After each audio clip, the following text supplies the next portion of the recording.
This is FBG Jen. And FBG Kristen. And I'm FBG Margot, host and producer.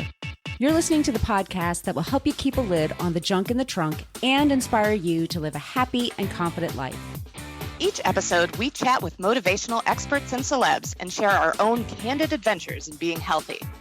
If you're looking for a podcast that's equal parts hilarious and enlightening, well then welcome to the Fit Bottomed Girls podcast. Ever wonder why some people can seem to eat well and work out regularly almost effortlessly? Do these people have more willpower? Are they born that way? Are they special? Well, we know how they did it. And it does have something to do with willpower, but not in the way that you think. So get the scoop at fitbottomgirls.com/coaching. Welcome back to the Fit Bottom Girls podcast. This is FBG Margot, and on the line today we have FBG Jen. Hello. And we have FBG Kristen. Hey, hey. And hey, guys, we have a superstar today. Her name is Geneen Roth, and she is talking about her book, This Messy, Magnificent Life. Jen and I were on the call for this interview, and I absolutely loved listening to Geneen. How about you, Jen? Oh, yeah. She's superstar. Like, she was on, when we first started putting the podcast together, she was one of the people that I was like, it would be so freaking cool if we had her on. Because she was on Oprah, like, very early in the day, talking about women and weight and spirituality and stuff. And I read her book, Women, Food, and God, like, before FBG started. And it was one of those books that just freaking changed my life. It was like someone had reached into my soul and was like, oh, so all those food anxieties and body anxieties and all that weight anxieties, all that stuff you're having is actually, it is dieting and everything, but it's also a bit of a spiritual calling that yourself needs more freaking love. And I remember just reading that and being like, whoa. Yeah, that's deep. Okay. Yeah, it was like mind blowing. It was kind of like if you read like an Eckhart Tolle book for the first time, you're like, oh my gosh, I see the world in an entirely different way. So that was that book for me. And that was one of my first introductions to Geneen Roth. And I've just, really, really loved her work. And we got to talk to her. I mean, she's friends with like Anne Lamott's like her best friend. Like, it's just crazy. But her new book, This Messy, Magnificent Life, was really beautiful and not just about weight. It was about a lot of different things. Yeah, it's about this messy, magnificent life. Like, life isn't easy all the time. Life gets messy, and how do you get through it and learn from it? And that's a big thing for her. And the biggest thing I got out of this is that she's a big believer in taking complaining out of your life and challenging yourself. One of her challenges is to not complain for 30 days, even just to yourself. Even it's just like and that, let me tell you guys, that's hard. Because we all, oh my God, if you're an impatient person like I am and a New Yorker, like I that's what we're bred to do. It's really hard to not complain. But when you really start to try to not do that, you hear it more around you. And you realize it's not always helpful to hear people complain and bellyache. I hate to say it. Those of you who like to do that.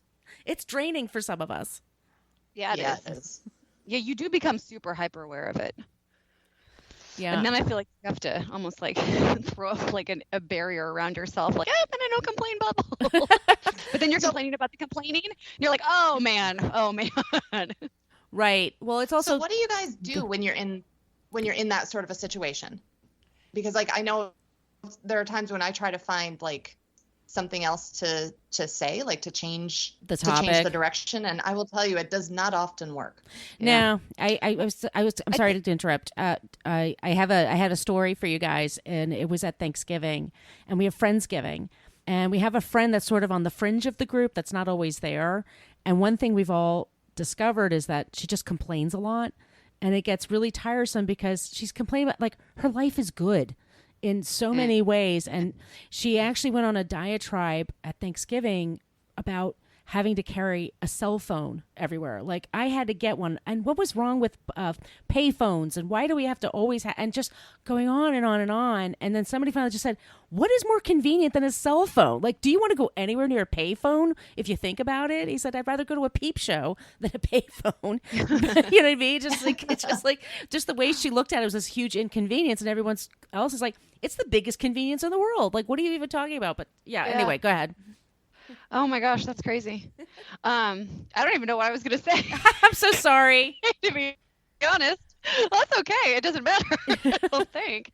But I think it's hard because like if you have someone who's close to you, you want to like you want that vent, Sure. or allow sure. people to vent and let things get off their chest. But you also just don't want to get in like the cycle or the suck of it, because it does feel like, that's like a way to commiserate basically, or a way to bond. So I complain about something, you complain about something, that all of a sudden all we're doing is complaining about something. And it's funny because actually it's really easy to complain about your kids. And I've Also noticed easy to complain about other people's kids. That's true. That's true. But I've noticed like if you get in a group with moms, sometimes it can very easily just be like a complaint fest around. And then I think it's really important to kind of like monitor like the situation and be like, wait, is this making me feel better about, like, is it really getting off my chest, or am I just kind of like stewing in something? Is there another way that I could see this, or is there another way we could talk about this, or is there just something better for us to talk about? I think that's kind of the question. And to Kristen's point, where you're, when someone is complaining, and I don't know if it's always helpful to be like, but maybe there's a different way to see it, because that can also be kind of annoying. Sure, for sure. But just be like, well, let's talk about something else. Like, Yeah. how about, I don't even know what. How about those Bears? Hell of a game last weekend. I'm thinking of planes, trains, and automobiles. But I wonder, what she wants you to do is basically look at the situation. Is this worth being upset about? Is there something I can do about it? Is there nothing I can do about it? Okay, then how can I look at it? And those kind of tips and tricks. And when you have less to complain about, you have less to be aggravated about, and less aggravation in your life, it's very pleasant. And it makes you more pleasant around other people too. Yeah. And it makes you healthier. Yes. I mean, just feel better. When you feel better, you're healthier. Yeah. Simple. Less complaining. I mean, there's lots of like really big things to complain about. So why complain about the little ones? Right. That's her whole point. And she has all kinds of advice like that in this interview. And we just love talking to her. So you guys are super lucky. We're so glad we'd be able to give this to you. And wherever you get your podcasts, if you could leave us a review, that would be amazing, especially in iTunes, because the way they list things is like how many reviews you get, how many stars and stuff like that. So if you have the time, that'd be awesome. And we also have stickers, and we've been sending these stickers around the world. You guys are so cool. So if you want a Fit Bottom Girls sticker, just send us an email at podcast@fitbottomgirls.com and follow us on social media at Fit Bottom Girl. That's on Facebook, Twitter, Instagram, YouTube. Believe me, Pinterest, you guys will find us. And gang, I say, let's get going with Geneen Roth, This Messy, Magnificent Life. In as little as 30 minutes, you can boost your willpower and find your true inner motivation to live a healthy life. Come join the Fit Bottom Revolution at fitbottomgirls.com/coaching and sign up for our online class, How to Amplify Your Willpower to Make Healthy Change. It's only $8 and you can save 20% when you use the code FBG Podcast. So sign up at fitbottomgirls.com/coaching today. Janine Roth's pioneering books were among the first to link compulsive eating and perpetual dieting with deeply personal and spiritual issues that go far beyond food, weight, and body image. Rather than pushing away the crazy things we do, Janine's work proceeds with the conviction that our actions and beliefs make exquisite sense, and that the way to transform our relationship with food, our body, and so much more in our life is to be open, curious, and kind with others, instead of being punishing, impatient, and harsh. She's here today to talk about her book, This Messy, Magnificent Life, A Field Guide to Mind, Body, and Soul. Welcome to the show, Janine. Yes, hello. Hi, thanks for being on the show today. Here. This is FBG Margot, and on the line today we have FBG Jen. Hello. So I'm going to ask the first question. You write about the open secret to permanent weight loss. What is it, and why do you call it an open secret, and does it really lead to permanent weight loss?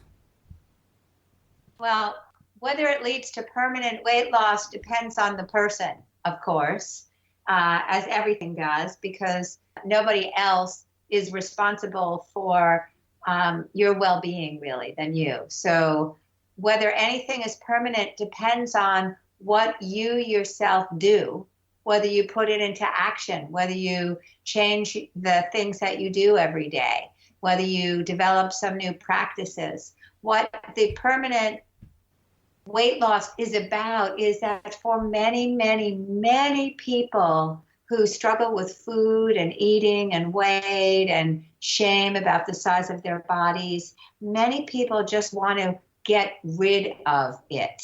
They just want to get rid of the problem. They want it to go away. They want to fix it. They believe, as I did, because I struggled for many years with my weight, they believe, as I did, that if only I could lose weight, then everything that was wrong would be right. What I didn't ever realize until I did start realizing it was that there were ways that my weight actually served me. I don't really know how to say it any other way, that my weight spoke for me, that there was a lack of acknowledgement about the fact that I was using food and my weight to benefit me. For instance, in my own life, it was when I felt fat, then I also felt so unattractive. I didn't feel like other people were attracted to me. I didn't throw myself at every unavailable man who came in my direction, and I had much more energy to focus on my work. So I allowed my weight to say no for me, to speak for me in a way that I felt like I couldn't speak for myself. Before I lost weight, I started realizing that. I just sat down with myself because I really believe that what we do for good reasons. If you think that you're crazy, that your weight, that what you do with food is insane, I really urge people to look again and to see how they're trying to get through to themselves with what they're doing with food. It's as if we're speaking to ourselves in a language that we don't understand. So if I didn't understand French, and let's say my weight and my body and my whole relationship with food was speaking in French, it would mean I would need to take the time to understand the language. And I think people don't do that enough with themselves and their bodies and their weight. They just fix it, get rid of it, let me get on and move on. So I've personally followed your work for ever. And your book, Women, Food, and God, for a lot of women, I mean, it spoke to me, and it was like a fresh breath of air. It was like receiving oxygen for the first time after kind of being trapped by dieting in a lot of different ways and kind of feeling trapped in my body.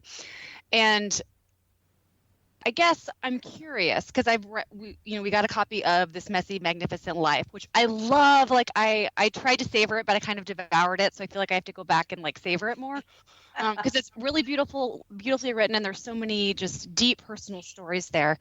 But I'm wondering, as you've done this book, do you almost consider your work to be a little bit less weight loss focused, and much broader, almost that is just like you were talking about, that's almost like a symptom or a way that your body is trying to get your attention? Yeah. My teaching work and speaking work, I teach retreats twice a year. I do workshops a couple of times a year. I work with my retreat students a couple of times a month. Those are almost exclusively about the relationship with food, because I am still passionate and compelled by the relationship with food, because it is such an amazing doorway into our inner beings. Anything would be a great doorway.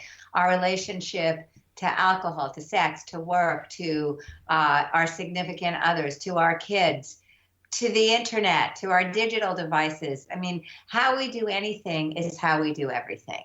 So how you eat is how you live. And because I am so passionate about looking deeply in what are my core beliefs, what about the people I work with, my students, their core beliefs about being alive, that's what it really gets down to, that express themselves through their relationships with food. And so I'm still passionate about the core at the very bottom of what leads to having an entangled or a challenged relationship with food. I'm forever more on fire about that because that was my way in. Am I also interested in this book? I did 2/3 of the book has some of food in it. 1/3 of it is all about food. 2/3 of the book is about the core beliefs that I'm talking about that led me to food and that I see in my students that lead them to food. For instance, life is really hard. I'm a failure. I'm doomed. I'm not worth it. Everybody else has more than I have. There's this constant feeling of being Sisyphus, just pushing that boulder up the mountain, trying, because of what we believe is true about ourselves and being alive. And also having this, what I call the GPS from the Twilight Zone or the crazy ant in the attic on our backs, constantly censoring and shaming and judging and punishing and depriving ourselves. That's a big part of all of our suffering here. And I talk about how to disengage from that. So I'm still talking about food. And in this book, I'm also widening out into everyday challenges that people have who don't actually have challenges with food. For people who have interviewed me and my friends as well, who don't have food challenges, they tell me this is their very favorite book of mine because somehow they feel like they can relate more to what I'm saying. I feel like, well, I'm thrilled that you love it. And as far as I'm concerned, everybody's got a shtick with food because everybody eats. And we're not as interested in our relationships with food as we could be. So that was a long-winded answer to your question. And the answer was yes and no. I like it. I'm loving the book too. And thank you so much for sending it over. And you write that attention is everything. And without it, all else is just a temporary fix and no long-lasting change is possible. Can you dive into that a little bit, please? Yeah, sure. I am all about attention these days, all about it, even more so than when I finished the book. And this is why, because we unwittingly, without realizing it, pay attention to what's wrong, to what's not happening, to what we don't have enough of, to what happened to us as kids, to being rejected a couple of weeks ago, to being abandoned 15 years ago, to our first attempts to do whatever. And we stay there. We keep inscribing, according to the neuroscientists, inscribing deeper and deeper and deeper grooves into our brain, deeper grooves of negativity and failure and doom and worthlessness, because we keep telling ourselves the same stories and paying attention to them. What I didn't realize for so long, and this is somebody I've been meditating for 40 years and I've been in almost as many years of therapy. It took me until recently, believe it or not, the last couple of years to realize that it really was all about attention, not just when I was on the meditation cushion, not just when I was sitting and eating a meal, because I really, of course, urge people, because I have a set of 7 eating guidelines, and one of them is eat without distractions, which is increasingly more and more difficult to do with the proliferation of digital devices. We just don't give ourselves any time alone whatsoever. What I didn't realize was that what you pay attention to determines how you feel about yourself, in and about yourself. So if I wake up in the morning and my first morning thoughts, I call them morning thoughts, and I've really caught on to myself now, so I do not let myself do this.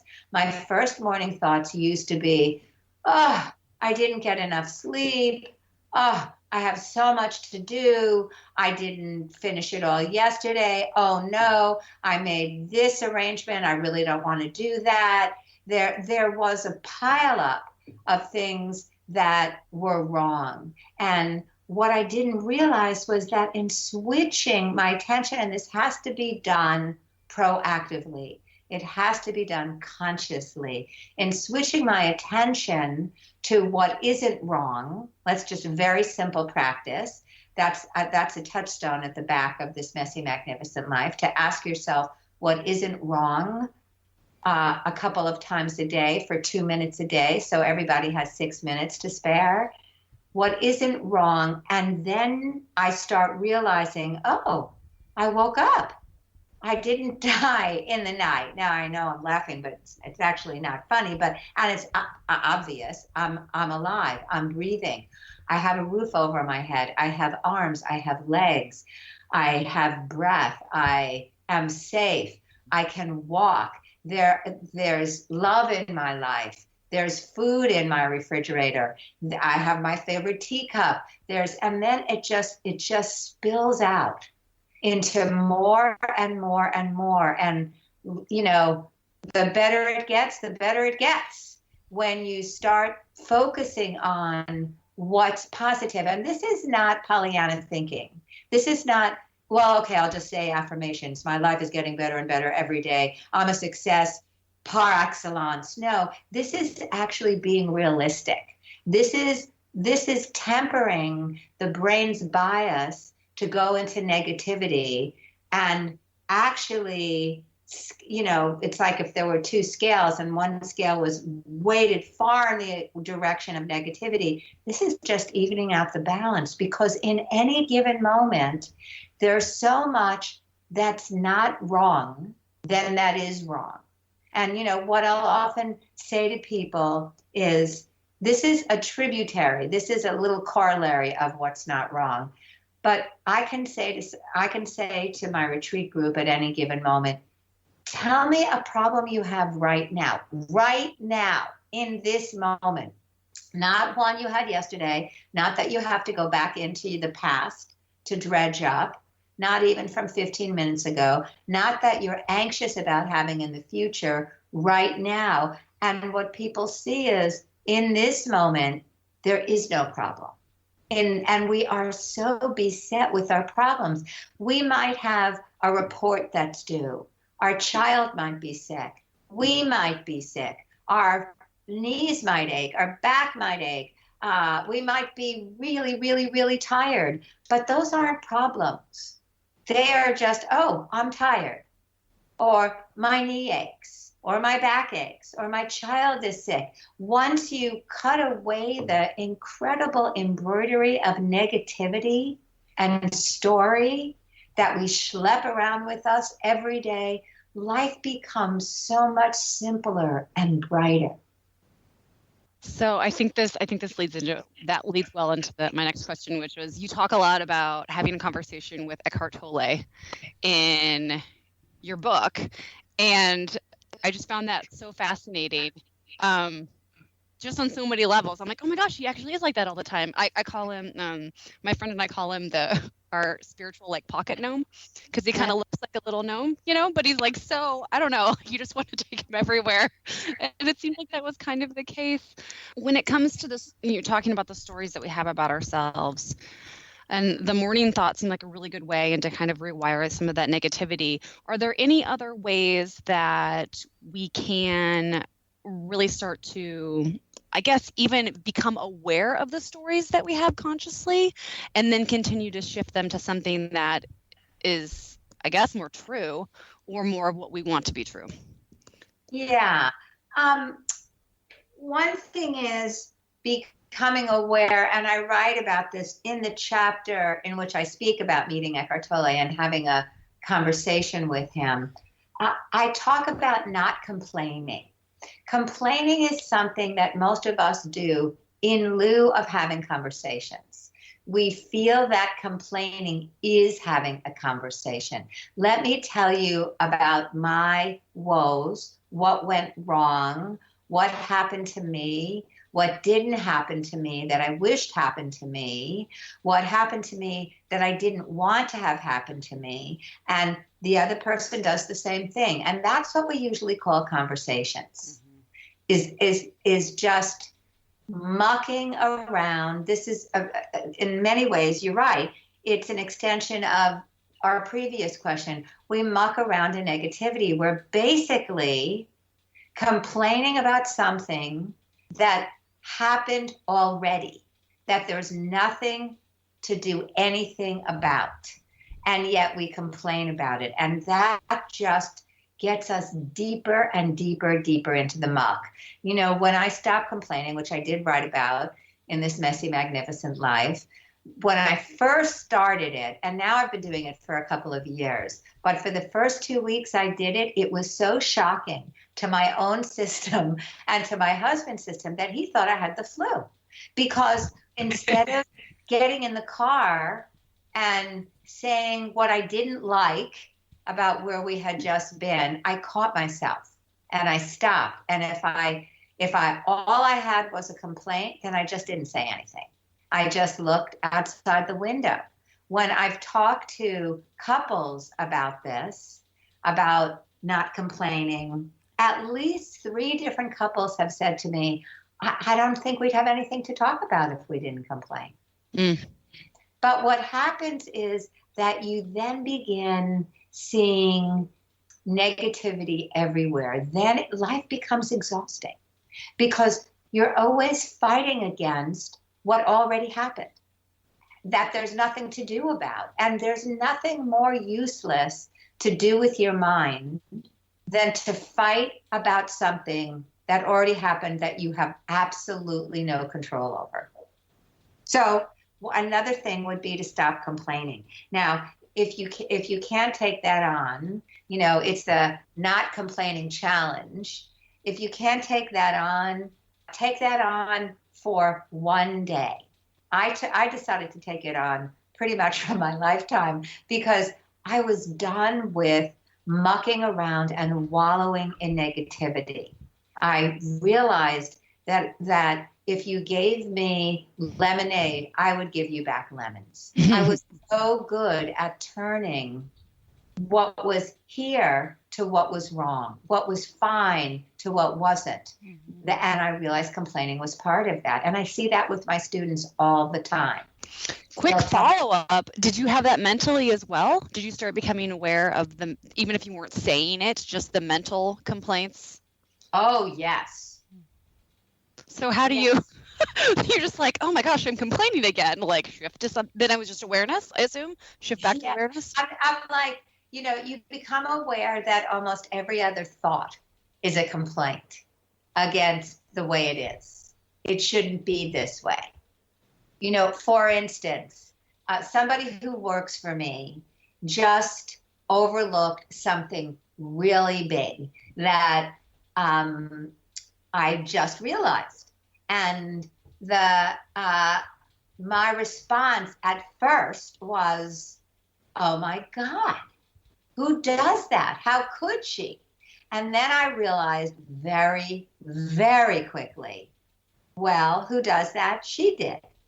How could she? I don't know. She did. Now what? Now what do I do? It's helpful for me to say something so that it doesn't happen again. So alert, so that it doesn't happen again. But to complain about it, to just sound off about it, to react about it, doesn't help her and it doesn't help me. It's putting negativity out there over and over again. Are you from New York? Yes. So am I. I think it's like a thing we have. It's something. It's something that we do, and I find it very tiresome. The complaining. Yes, believe me, it's not just from New York. Right. You know, I live in California now, and if I listen carefully to most conversations, they are basically an exchange of complaints. So then what do you do if someone around you won't stop complaining? You don't engage. Okay. Because then I guess they have nothing to feed off of, right? That's right. Yeah, okay. Just, you know, it's like having a rope and having a tug of war. If one person is pulling, but the other person doesn't, there's no war. There's no friction. You could say something simple like, oh, that sounds hard. Yeah, sounds like that must be hard. But then nothing else. Nothing else. And what happens is that other people quickly realize there's no traction here. Right. And the conversation changes. So what? And we're all better off for it, too. Yeah, totally. Because the less negativity we put out there, and I'm not saying that, and this is really important to say, that doesn't mean that we don't take action to change a situation. We absolutely do. We're not pushovers. We don't let people roll over us. That's not the other option here. When people first used to read about my work with food, they felt that because I was talking about not shaming, depriving, punishing, and being afraid of oneself, I meant, go binge. Because the second you let loose on the punishment, then people flip to the other side and think, that means, I can just binge. No, I wasn't saying that. We tend to see things in black and white. So I was then saying to listen to your body. I'm still saying that, of course, to listen to your body, to hear what it's saying, to eat when you're hungry, to stop when you've had enough, and to eat what makes you thrive, to eat what's in alignment with your own energy, what helps you feel more alive, not less alive.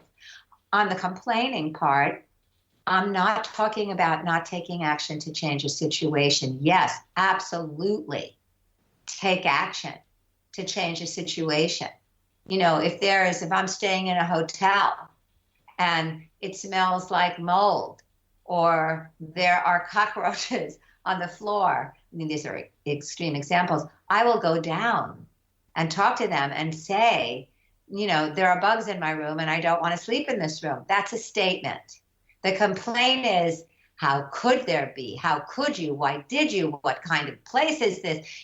There's reactivity. And the more we do that, the stronger our egos feel, the more we feel like they're our enemy. It's us and them. We feel all puffed out. We're right, they're wrong. That might make up for another time in the day where we didn't feel so good, where we felt like we weren't right, so to speak. But that doesn't lead anywhere. It just puts more venom out in the atmosphere that's unnecessary. And it doesn't lead to change. What I'm interested in, what leads to change? What other things can lead to change, as well as, giving up complaining and reframing how you look at things? Are there other things you do? Well, yes, there are other things, but I want to say that if anybody listening to this takes on one of those, their lives will change. Mm.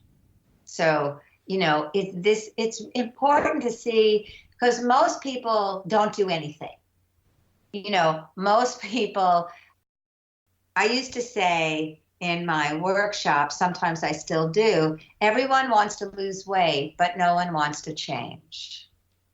And what I meant was, once you hear about what you can do to be in better alignment, I call it, balance with your body and the food you're eating, then the next step is, do you do it? Because the force of inertia and entropy of just sort of like, I don't really feel like doing anything, I'll just be the same. It's such a strong force. So what's not wrong and not complaining, either of those things, if you took them on as practices, would change your life. If you really took them on, change your life. Because what would happen with the what's not wrong practice, what's not wrong right now, is that, and this is what happens with my retreat students and with myself, is that I start looking for the good. I don't just say in this moment, well, there's a roof over my head and there's, a floor beneath my feet and there's gravity and breath and water. And then I start looking, I start noticing what's good around me. And that brightens my spirit and affects everybody who I come into contact with. Another thing would be to take a couple of minutes and to sense your arms and your legs. And by that, I mean, come back to your body. Most of us live in our heads. You know, that line that I quote a lot from James Joyce, Mr. Duffy lived a short distance from his body. Most of us do. We don't live inside these arms and legs. We're missing the whole show because unless we're actually here, unless we're aware of what we're looking at, not just seeing, what we're listening to, not just hearing, I mean, really become awake and alive, we miss it. That's what happens with food a lot of the time. People say, I can't wait to eat, I can't wait to eat, I can't wait to eat. And then they sit down to eat and they're on their email immediately or Instagram or Facebook, or they're involved in a conversation. They're eating, they're not paying attention to the food is gone, and they feel like they've missed their meal. They weren't there. Because when you're not there, when your attention and when your awareness, your presence is not there, and how it gets there is by listening to your body, by just coming back into this body, then you pretty much miss your life. You get to the end of your life and you feel like you've missed it because you spent all that time in your head and now your body is going away. And where were you this whole time? So you can just start right now. You just feel your feet on the floor, your butt in the chair. You look around the room, you orient yourself, you see the lights. You know, the Tibetan Buddhists have a saying, be like a child, astonished at everything. You see something you've looked at maybe for 10,000 times and you see it as if for the first time. And you take it in, you let yourself be affected instead of being in a daze. I love that. My 4-year-old, like being around kids is like you said, is so great about that, because we'll go outside and she'll be like, oh, Mom, the sun, this, that, da, da, da. And I'm like, oh, that is kind of amazing right there. Thank you. So I know we're running short on time. I've got 2 really awesome questions I want to ask you. And one is another quote that's from the book that we do a lot of work on, you know, anti-dieting and non-dieting and kind of like taking your power back. And this is the quote that really struck me. Imagine what you could do if you stopped turning your energy against yourself and use it instead to question what you've been hypnotized into believing about the size of your body and to speak up for what matters most to you. Yes. Yeah, you want to expand on that a little bit for people that maybe haven't been accustomed to that kind of, I mean, basically feminist notion that we're all kind of holding ourselves back by being obsessed with something that doesn't actually matter as much as it should. No, because nobody's really looking and nobody's inside your body except for you. You're there. And the amount of judgment that we heap on it makes us feel smaller and smaller. There is another chapter in the book about this sensor or crazy ant in the attic or GPS from the Twilight Zone. That's another practice, is to disengage from that. And that takes a little, you know, too many more steps than we have time for, but it's crucial that people understand that most all of us are absolutely merged with that voice. We're merged with it. We think it's our voice. So that voice that says, oh, look at your thighs, that's disgusting, is actually not our voice. It's the censor's voice. It's the judge's voice. It's the GPS from the Twilight Zone. Your thighs are your thighs.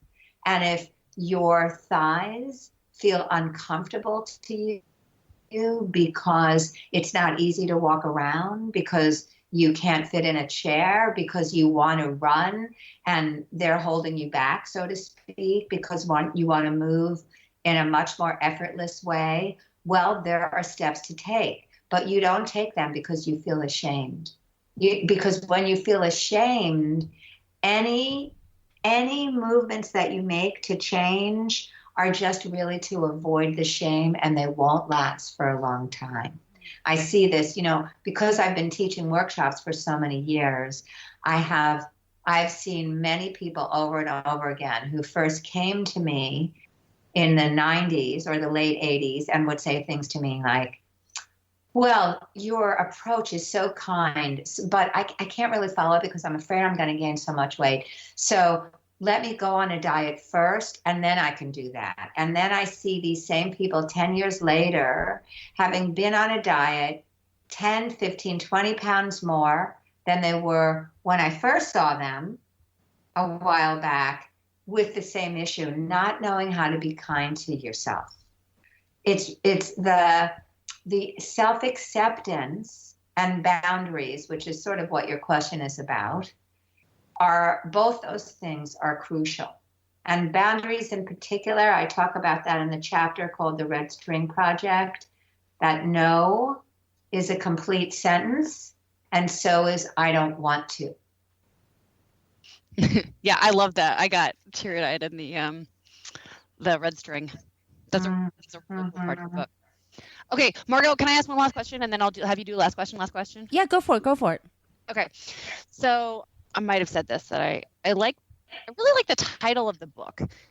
So I'm curious, and I like how it really taps into the fluid nature of both our lives and just our emotions. Like, we don't live in this constant state of bliss, although that's kind of what we all seem to be chasing after all the time. So to kind of have some, I guess, reality about, you're going to have ups and downs, and that's cool. That's what life's about.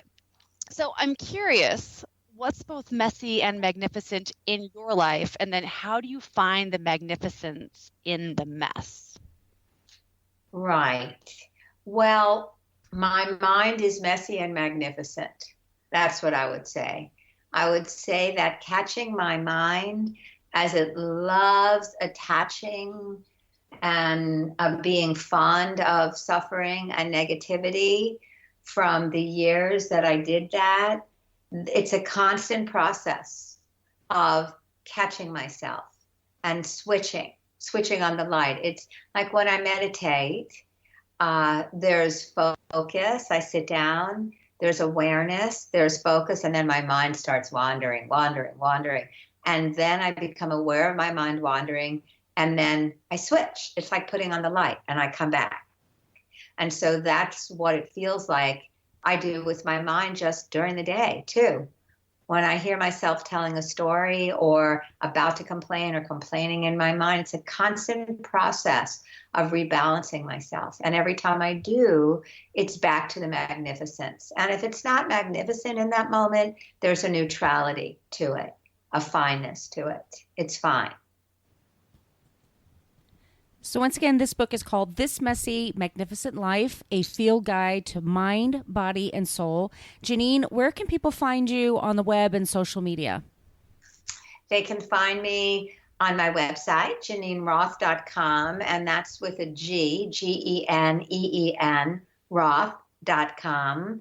My website on Facebook, Facebook.com/Janine Roth, on Instagram, Twitter, @Janine Roth. Like that. Just wherever people go for their social media news, you can find me. And we have one more question for you. Yes. Super quick. Okay, we asked this of everyone that appears in the show. What was the last song you listened to before you did this podcast interview? I listened to Shallow. Oh, yeah. Did you watch the Oscars last night? I watched them, and so that was the last song I listened to. That's a great answer. Yeah. That's cool. Thank you so much. Thank you. Thank you so much. It was lovely talking to both of you. Love this show? Tell us why in a 5-star review on iTunes, and we'll read it on the air. Also, make sure you are a subscriber. If you want to reach out to say hi or have a question about a recent episode, yay, well, feel free to email us at podcast@fitbottomgirls.com. And if this podcast jives perfectly with your brand, consider sponsoring the show. Get more info by emailing advertising@fitbottomgirls.com. Find all kinds of Fit Bottom goodness online and on social media at Fit Bottom Girls, Fit Bottom Mamas, Fit Bottom Eats, and Fit Bottom Zen. And if books and movies are your thing, check out the other podcast I co-host called Book versus Movie, which you can find anywhere where you search for podcasts. Thanks for listening.